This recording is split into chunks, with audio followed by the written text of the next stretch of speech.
Hi, பச்சை பயிறு cutlet எப்படி செய்யுதுன்னு பார்க்கலாமா? இது ரொம்பவே ஈஸி. இதில் ப்ரோட்டீன் அதிகமாக இருக்குது. ஒரு கப் அளவு பச்சை பயிறு எடுத்துக்கோங்க. அது 2 இல்லை 3 வாட்டி நல்லா வாஷ் பண்ணி சேர்த்துக்கோங்க.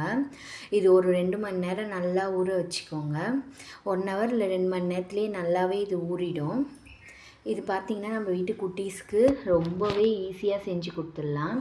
இப்போ பார்த்திங்கன்னா 2 மணி நேரம் கழித்து பார்த்தா நல்லா இது ஊறி இருந்தது.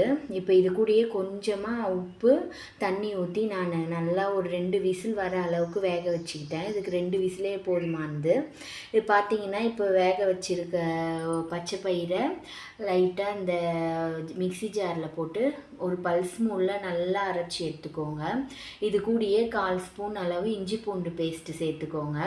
2 ஸ்பூன் அளவு அரிசி மாவு, கடலை மாவு, 1/2 ஸ்பூன் மல்லித்தூள் சேர்த்துக்கோங்க. இது கூடயே ஒரு சின்னதாக நறுக்கின வெங்காயம், ஒரு பச்சை மிளகாய், கருவேப்பிலை, கொத்தமல்லி இது எல்லாமே இது கூட நல்லா கலந்து பிசைஞ்சுக்கோங்க. இப்போ பார்த்தீங்கன்னா லைட்டாக உப்பு போட்டுக்கலாம். நம்ம ஏற்கனவே உப்பு போட்டு வேக வச்சுருக்கோம். இப்போ பார்த்தீங்கன்னா ஒரு தோசைக்கல்லில் எண்ணெய் ஊற்றி எண்ணெய் காஞ்ச பிறகு ஒரு வடை ஷேப்பில் அதை கட்லெட் மாதிரி நம்ம போட்டு எடுத்துக்கலாம். அவ்வளோதான். இது பார்த்தீங்கன்னா ரொம்பவே ஈஸி. நம்ம வீட்டு குட்டீஸ்க்கு ரொம்ப பிடிக்கும்.